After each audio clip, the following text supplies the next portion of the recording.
Graça e paz, irmãos. Amém. Abra a Bíblia no Evangelho de Lucas, capítulo 22.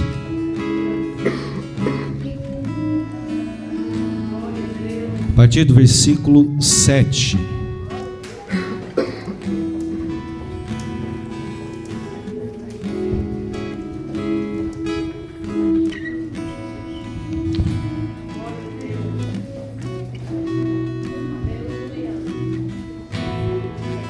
Diz assim a palavra do Senhor: Chegou o dia da festa dos pães sem fermento, quando o cordeiro pascal era sacrificado. Jesus mandou Pedro e João na frente e disse: Vão e preparem a refeição da Páscoa, para que a comamos juntos. Onde o Senhor quer que a preparemos? Perguntaram. Ele respondeu: Logo que vocês entrarem em Jerusalém, um homem carregando uma vasilha de água virá ao seu encontro. Sigam-no. Na casa onde ele entrar, digam ao dono: o mestre pergunta: onde fica o aposento no qual comerei a refeição da Páscoa com meus discípulos? Ele os levará a uma sala grande no andar superior, que já estará arrumada. Preparem ali a refeição. Eles foram e encontraram tudo como Jesus tinha dito, e ali prepararam a refeição da Páscoa.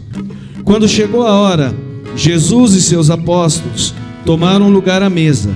Jesus disse: Estava ansioso para comer a refeição da Páscoa com vocês antes do meu sofrimento, pois eu lhes digo agora que não voltarei a comê-la até que ela se cumpra no reino de Deus. Então tomou um cálice de vinho e agradeceu a Deus. Depois disso, tomem isto e partilhem entre vocês, pois não beberei vinho outra vez, até que venha o reino de Deus. Tomou o pão e agradeceu a Deus.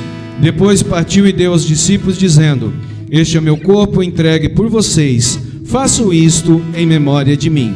Depois da ceia, Jesus tomou o cálice de vinho e disse: Este é o cálice da nova aliança, confirmada com o meu sangue, que é derramado com sacrifício por vocês. Amém. E pode se assentar.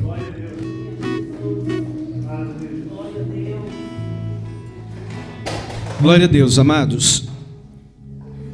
Confirmo aos irmãos que é com grande temor e tremor que eu estou aqui, porque é uma responsabilidade muito grande ministrar a palavra do Senhor ao povo de Deus, porque nós vamos falar de Deus e ministrar ao coração da igreja, para que a nossa fé seja edificada e Deus seja glorificado.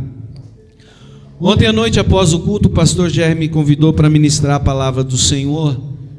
Eu cheguei na minha casa, eu fui orar a Deus para preparar o sermão desta manhã. Falar da ceia de Deus, ou a ceia do Senhor, ou a Santa Ceia, é falar de uma ordenança, é falar de algo que nos leva à reflexão, a fazer algo em memória de Jesus Cristo, do ato que Ele realizou por nós na cruz. Então eu quero ministrar ao teu coração como título: um memorial ao Filho de Deus. Jesus, Ele não pediu, amados, para ser lembrado pelo seu nascimento. Jesus, Ele não pediu para ser lembrado pelos seus milagres, pelas suas curas. Jesus, Ele não pediu para ser lembrado das coisas que vão ficar aqui na terra. Jesus, Ele pediu para ser lembrado pela sua morte, pela sua ressurreição, pelo seu sacrifício. Esse é o propósito do Filho de Deus: se despir da sua glória e pisar nesse solo. Isso é o que fez Ele se despir de sua majestade e andar pelas ruas de Jerusalém carregando na cruz sobre os seus ombros, para nos dar direito à salvação. Nós não podemos nos reunir numa manhã de domingo para vir a este culto apenas como uma simbologia, apenas como um rito, como um ritual. Não, nós precisamos vir a este lugar, amados, não com sabedoria humana, mas devemos participar do corpo e do sangue de Jesus, que foi derramado por mim e por você naquela cruz do Calvário.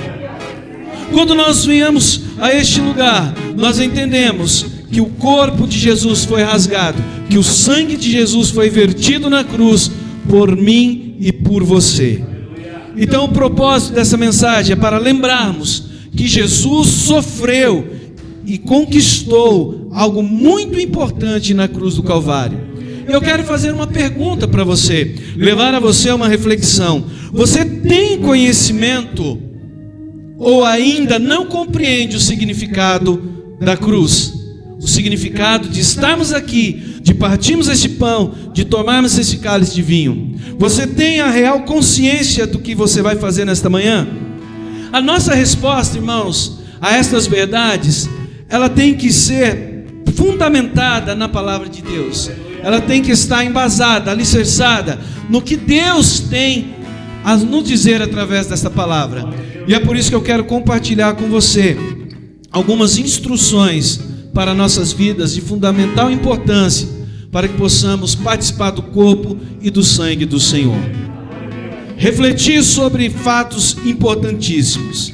Mas eu gostaria de relatar algumas questões que ocorreu antes e durante e depois da crucificação. A primeira delas nós encontramos no livro de João, quando Jesus, então, ele se reúne ali no cenáculo. Como diz o texto que nós lemos de Lucas, ele manda preparar a Páscoa, que seria a sua última Páscoa, que era importante. Ele fala: desejei participar convosco, desejei comer convosco.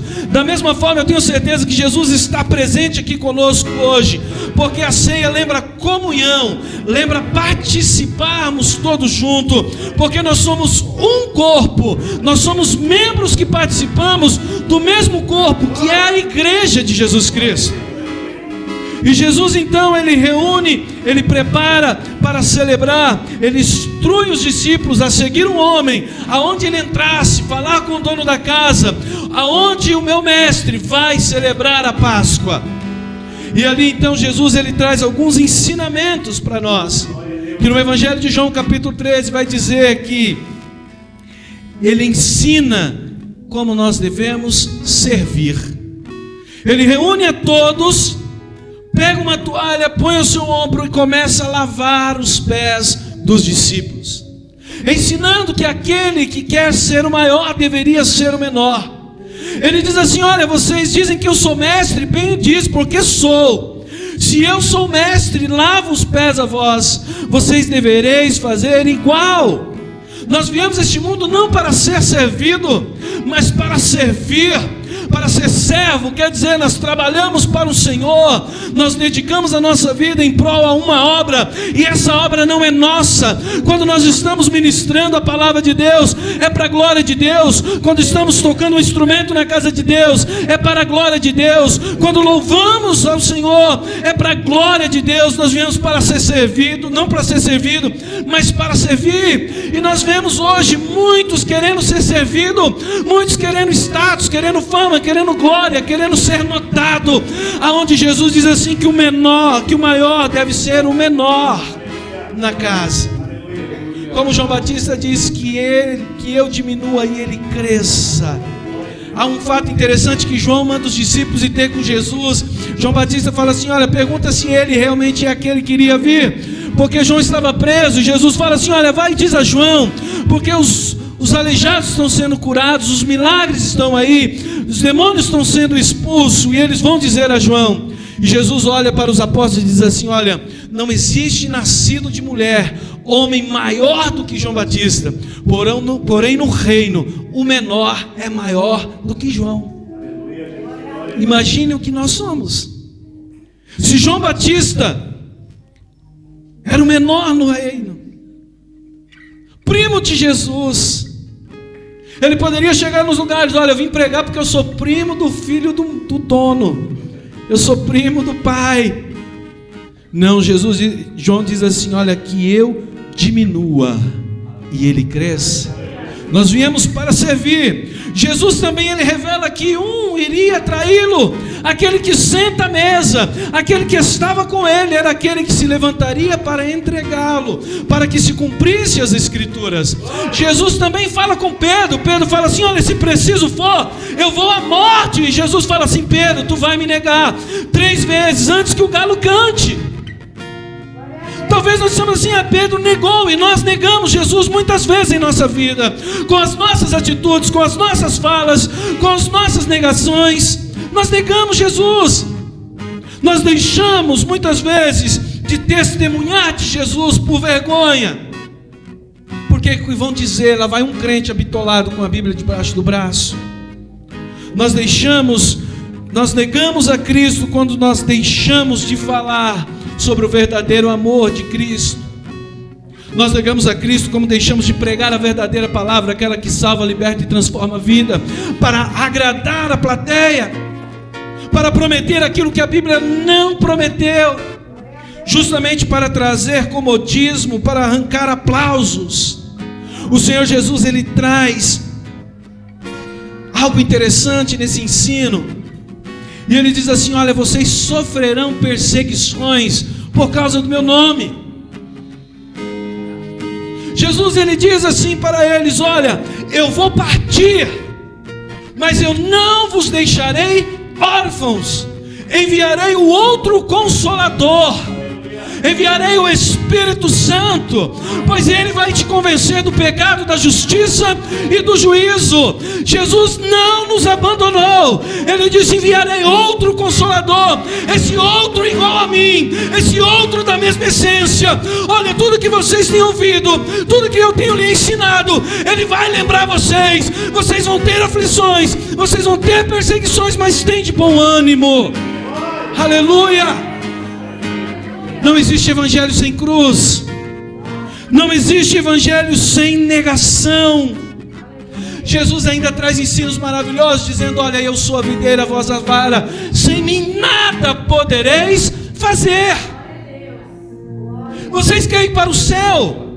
Mostre-nos o Pai que basta. Vocês querem saber o caminho? Eu sou o caminho, eu sou a verdade, eu sou a vida. Ninguém vem ao Pai. Jesus diz: eu sou igual ao Pai, eu sou o grande eu sou o que estava no princípio, eu sou aquele que era, que é e que há de vir. Não há outro caminho. É isso que nós precisamos entender.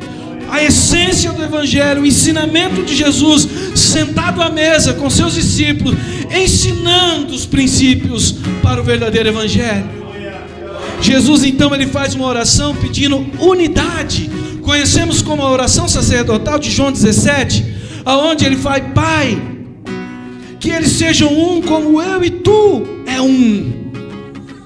E nós decoramos muito bem o salmista, Salmo 133, quando diz assim: como é belo e suave que os irmãos vivam em união. Pois é aí que o Senhor derrama a bênção. Só há bênção no meio do povo de Deus quando há união.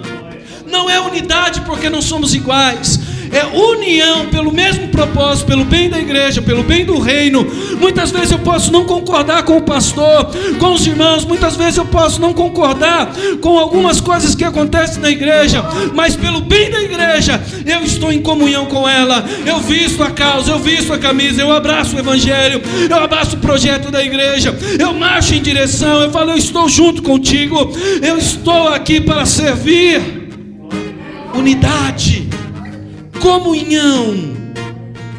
Então Jesus, ele sai dali e vai para o Getsêmani. Ele vai para o Monte das Oliveiras. O pastor já ministrou aqui que ele agoniava. Jesus, ele vai para o Getsêmani como de costume, diz o versículo 39 de Lucas 22. De costume ele ia orar. E quando nós voltamos no final do capítulo 21, diz que todos os dias ele estava no templo ensinando, e à noite ele ia para o Monte das Oliveiras orar.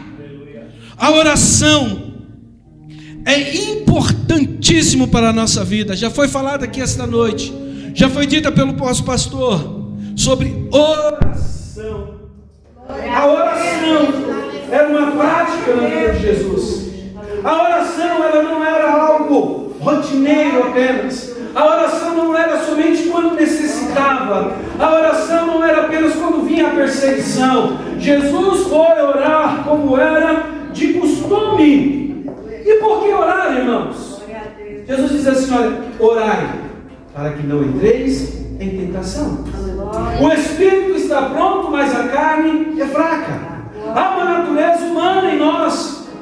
Há em nós, querendo ou não, carne e espírito. E Paulo diz que um se opõe contra o outro. E nós entendemos que quando vamos orar, dá sono, dá preguiça, alguém incomoda, a criança chora, o vizinho toca, o telefone toca, para atrapalhar a nossa conversa com Deus, para atrapalhar o nosso propósito de oração. Por quê? A oração, ela nos fortalece, a oração alimenta a nossa alma, a oração alimenta o nosso espírito. Se Jesus orava, irmãos, como era de costume, por que você não ora? Por que eu não oro? Por que oramos só quando precisamos? Por que oramos simplesmente quando aperta o sapato? Por que oramos somente quando a dor chega, a enfermidade chega, a dificuldade chega? Por que oramos somente quando precisamos pedir algo para Deus? Jesus diz assim: olha, orai e vigiai, para que não entreis em tentação. E a oração, ela também nos leva à rendição à vontade de Deus. Jesus, ele ora: Pai, seja feita a tua vontade. Se for possível, afasta de mim, mas seja feita a tua vontade. Quando Jesus, lá em Mateus 6, que ele fala sobre a oração, e eu acho interessante, amados, que os apóstolos, os discípulos, não pediram para Jesus ensinar a pregar, não pediram para Jesus ensinar a tocar ou a cantar. Diz: mestre, nos ensina a orar. Então Jesus, ele fala assim: olha, entra no teu quarto, fecha a porta, que o teu pai te ouve em secreto, e orareis assim: Pai nosso que estás no céu, seja feita a tua vontade, no céu e na terra. E quantas vezes nós queremos que seja feita a minha vontade no céu e na terra? E quantas vezes eu quero: Senhor, mas eu quero, e Deus está falando: não é por aí, mas eu quero, eu preciso. Mas quando nós temos uma vida de oração, nós nos rendemos à vontade de Deus. Jesus diz assim: olha, se for possível, mas se não for, que cumpra a tua vontade em mim. Que nós aprendemos a orar, irmãos, para que nós venhamos entrar dentro da vontade de Deus. Jesus, ele começa a angustiar, Jesus começa a ficar triste, Jesus chega a suar gotas de sangue. E eu quero te fazer uma pergunta: por que Jesus angustiou-se? Por que Jesus suou gotas de sangue? Será porque ele sabia que Jesus o trairia? Será que é porque ele sabia que Pedro o negaria? Será que ele sabia que era porque a multidão gritaria: crucifica-o? Será que é porque ele sabia que iriam bater na sua face, que iam cuspir no seu rosto, queriam colocar uma coroa de espinho, ia colocar uma cruz sobre as suas costas para que ele carregasse? Será que foi por isso? Será que foi por zombar dele? Será que foi por pregar numa cruz? Não, amados. O motivo da angústia de Jesus não foi apenas por isso. O motivo da angústia de Jesus, da tristeza de Jesus, diz que ele entristeceu-se, angustiou-se. E por que então, amado? Não foi por isso, porque Jesus, ele poderia clamar ao Pai. Quando Pedro saca a espada e corta a orelha do soldado, ele falou: Pedro, guarda esta espada. Se eu quisesse, eu clamaria meu Pai, ele enviaria 12 legiões de anjos, milhares de anjos para me defender.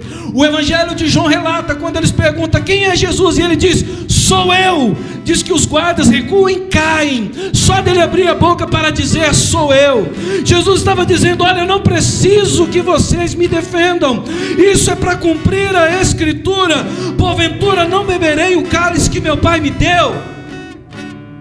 Ele não estava, irmãos, angustiado por causa da dor física. A angústia de Jesus era porque ele sabia que iria se fazer maldição por nós. E Jesus sabe que a única coisa que nos separa de Deus é o pecado. Jesus, ele sabe que a única coisa que nos separa do Pai é o pecado. Quando Deus criou o mundo e Ele andava, Ele falava com Adão e Eva. A partir do momento que Adão e Eva pecou, se escondeu de Deus e foram lançados fora da presença de Deus.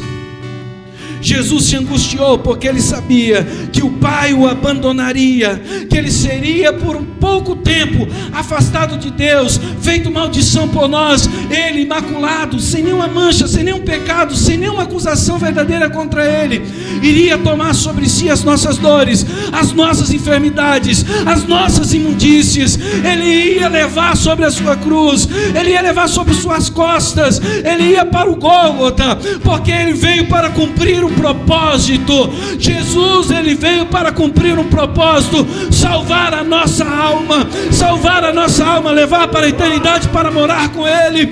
Jesus não veio a este mundo para nos dar apenas bens materiais, terreno.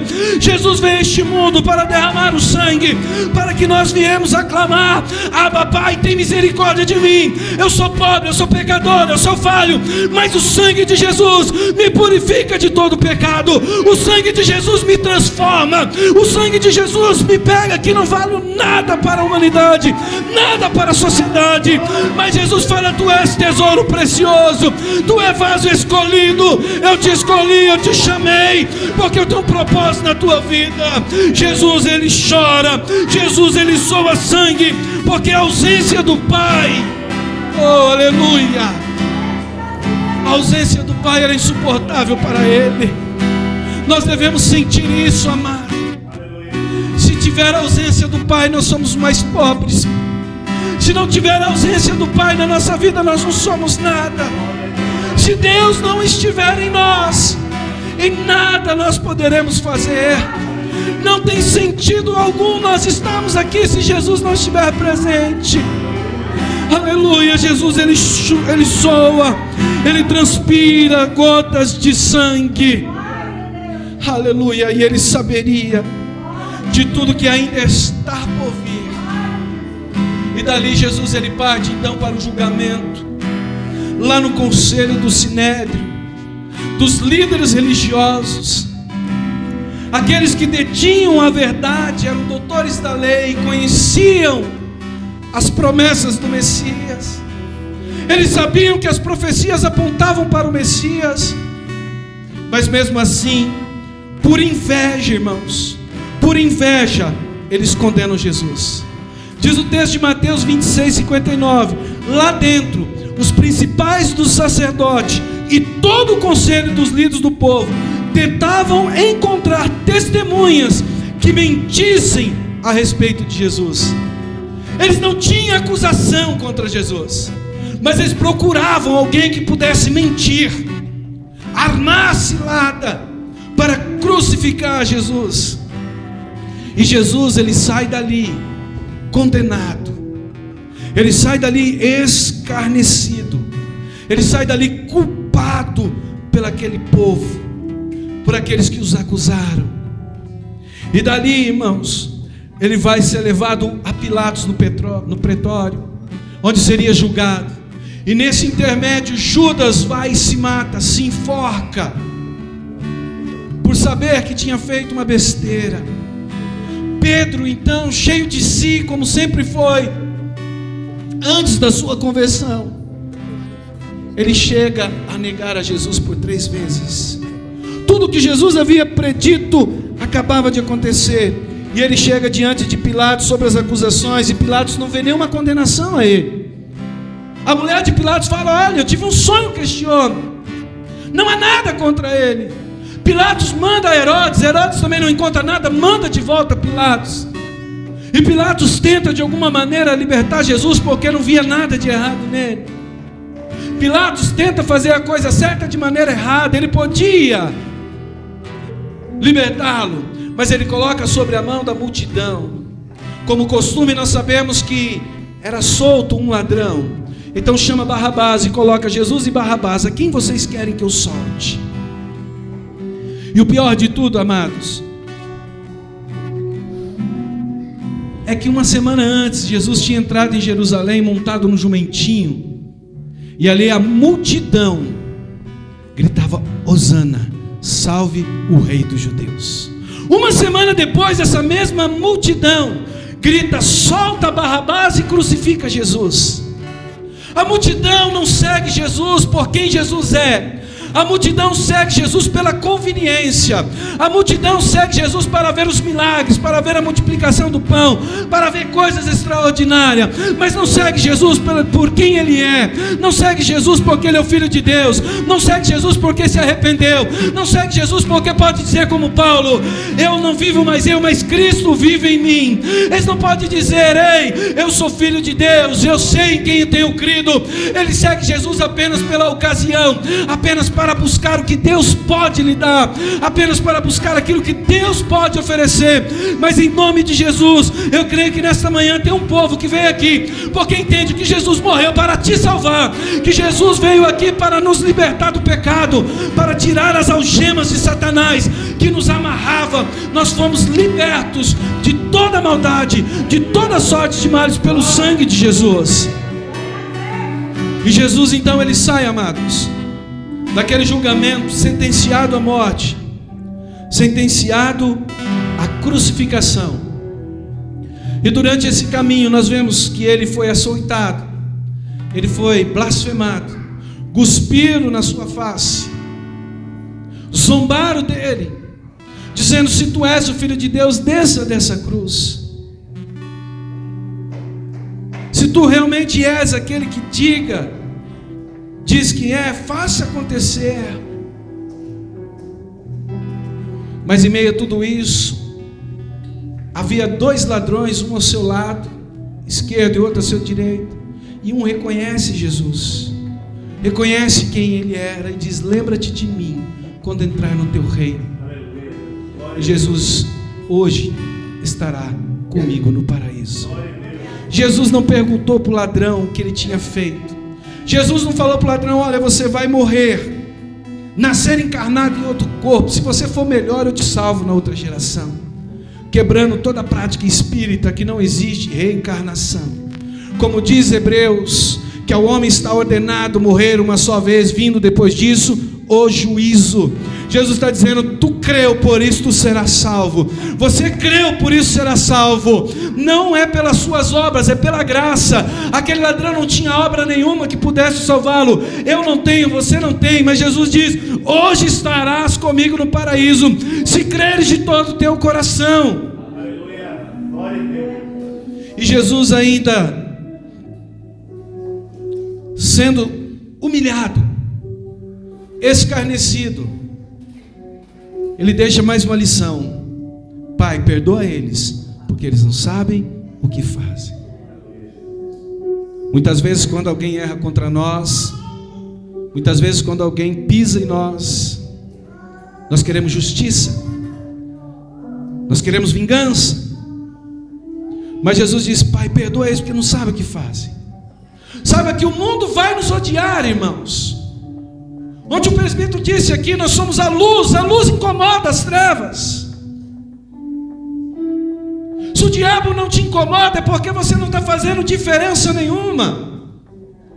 Se na tua vida está tudo tranquilo, não tem nada de errado, é porque você não está incomodando o inferno. Mas quando se levanta contra a tua vida, porque é uma luz que brilha em ti e ofusca a visão daqueles que estão em trevas. E Jesus diz que nós teríamos perseguição. Paulo diz a Timóteo: todo aquele que quer ser cristão verdadeiro sofrerá perseguição. Quando nós lemos no início da igreja primitiva, lá em Atos, nós vemos um jovem cheio do Espírito, por nome de Estevão, prega uma das mais lindas mensagens daquele povo reunido, e ao final de tudo isso diz que o rosto dele brilhava como um anjo, cheio do Espírito Santo, e ele viu o céu aberto e diz assim: Pai, perdoa eles, porque eles não sabem o que fazem. Cheio do Espírito Santo. Ah, pastor, você não sabe o que fizeram para mim. Você não sabe o que fizeram para mim. Eu não perdoo porque eu quero perdoar, eu perdoo porque é mandamento. É igual amar, é mandamento. Perdão é mandamento. A falta de perdão é a mágoa que você mesmo bebe, é um veneno que você mesmo bebe. Você lembra, tira o sono, você lembra, tira a fome, você lembra da ira, da raiva, e a outra pessoa está se lixando para você. Então eu quero dizer, perdoa, libere perdão. Nós estamos uma noite, numa manhã aqui, para entrarmos, participar do corpo e do sangue de Jesus, e precisamos estar com o coração livre, liberto de todas as amarras de Satanás. Ele quer que nós temos raiva sim, Ele quer que nós temos ira sim no coração, mas cheios do Espírito Santo, nós somos levados a viver o sobrenatural de Deus. Ele diz: Pai, perdoa eles, porque eles não sabem o que fazem. E diz que houve trevas ao meio-dia. É interessante que quando Jesus nasce, à meia-noite, houve luz. Houve uma comitiva de anjos aparecendo aqueles pastores, anunciando o Salvador do mundo. Agora houve trevas ao meio-dia, dizendo que a luz estava se retirando, que sem a presença de Jesus só há densas trevas. E Jesus então, no seu último suspiro, Ele diz: Pai, por que me abandonastes? Por que me deixastes? Quantas vezes você se sentiu abandonado? Quantas vezes você sentiu que a oração sua não obteve resposta? Talvez você chegou aqui nesta manhã dizendo: o Senhor não me ouve, o Senhor não responde às minhas orações. Por que eu vou orar? Por que eu vou orar pelo meu marido, pela minha esposa, pelos meus filhos que não querem saber de Deus? Por que eu vou orar se o Senhor me abandonou? Por que eu estou passando por tudo isso? Já foi dito aqui pelo pastor nesta manhã, que mesmo a tempestade, Jesus está no barco, mesmo que você não perceba. Nós entendemos que a vida cristã, ela tem um ponto de início, quando você aceita Cristo como Senhor e Salvador da tua vida, e ela tem um ponto de chegada, que é a eternidade com Deus. O problema é o trajeto, do início ao fim. É nesse trajeto que vai vir o deserto. Não reclame se você estiver no deserto. O deserto é a escola do Espírito. Elias caminhou 40 dias no deserto. O povo de Israel ficou 40 anos no deserto. Jesus, a ser batizado pelo Espírito, foi impelido pelo Espírito ao deserto, para ser provado pelo Satanás. E sabe por que o deserto, irmão, é a escola do Espírito? Porque no deserto você aprende a confiar em Deus e não a você. Porque no deserto só tem providência se o Deus da providência enviar a providência. Porque no deserto é mais de Deus e menos de mim. É porque é lá no deserto que você aprende a buscar. É lá no deserto que você aprende a orar. É lá no deserto que você desce o joelho pela madrugada e diz: Senhor, tu me abandonaste, eu não estou aguentando. Mas Jesus lá do céu, Ele brada: Ei, filho, eu estou te vendo, eu estou contigo, eu não te deixo só, mesmo que você não veja.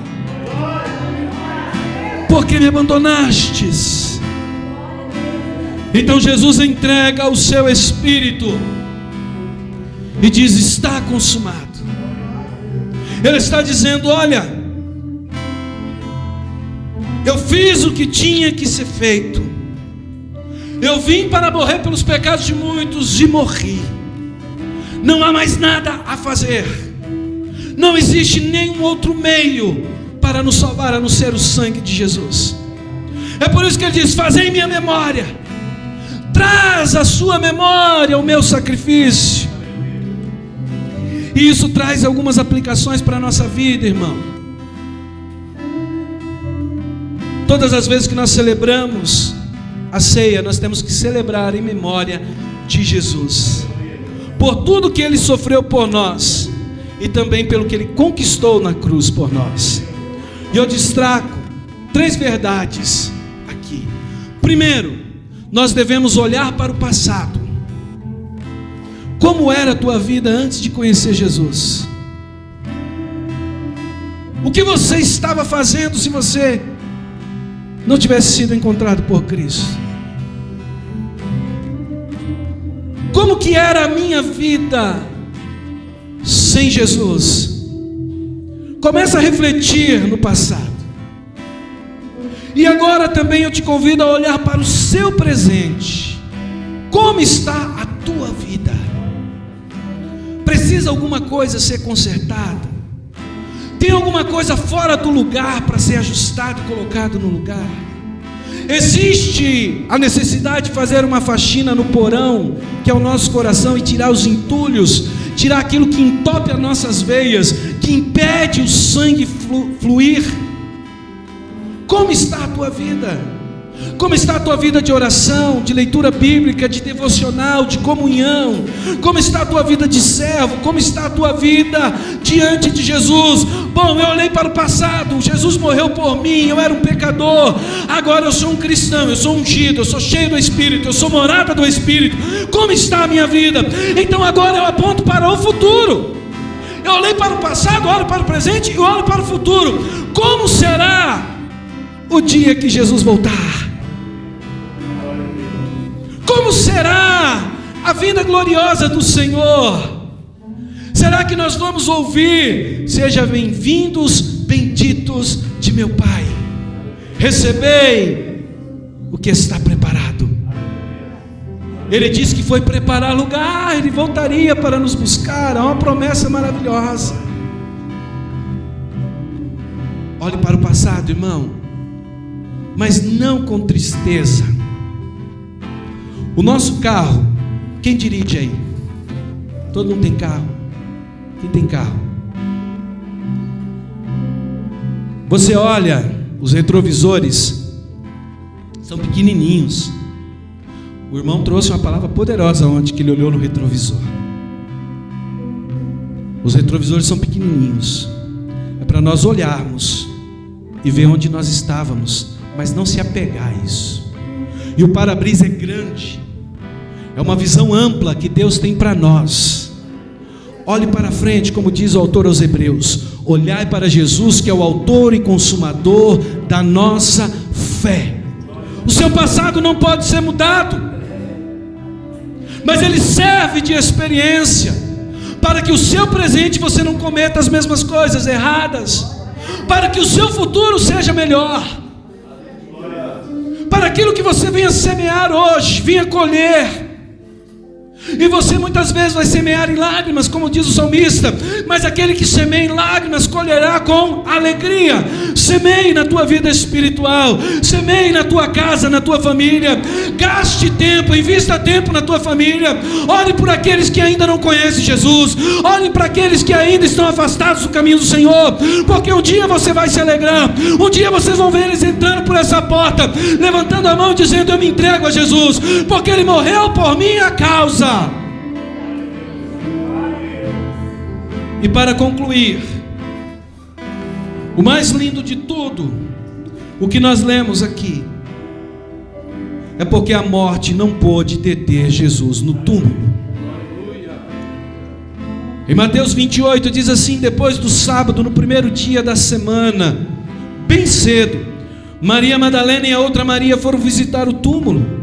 De repente houve um grande terremoto, pois um anjo do Senhor desceu do céu e rolou a pedra. Sentou-se sobre ela, seu rosto brilhava como um relâmpago e suas roupas eram brancas como a neve. Quando os guardas viram o anjo, tremeram de medo e caíram desmaiados como mortos. Então o anjo falou com as mulheres: não tenham medo, disse ele. Sei que vocês procuram Jesus que foi crucificado.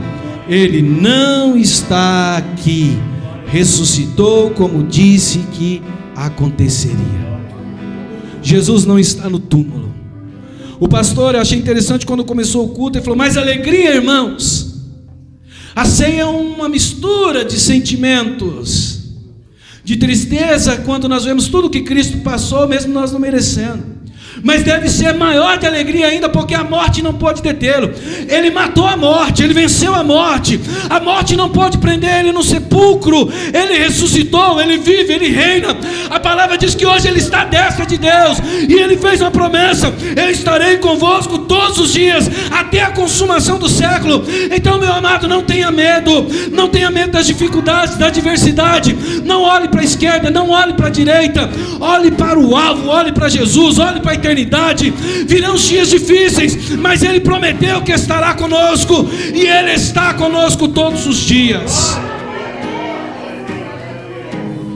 Não é apenas o sangue derramado na cruz. Eu preciso me apropriar deste sacrifício. Eu preciso crer e me apegar a isso. Crer não é apenas acreditar, porque as pessoas acreditam em tantas coisas. As pessoas acreditam em ramo de arruda, em sal grosso, em espada de São Jorge.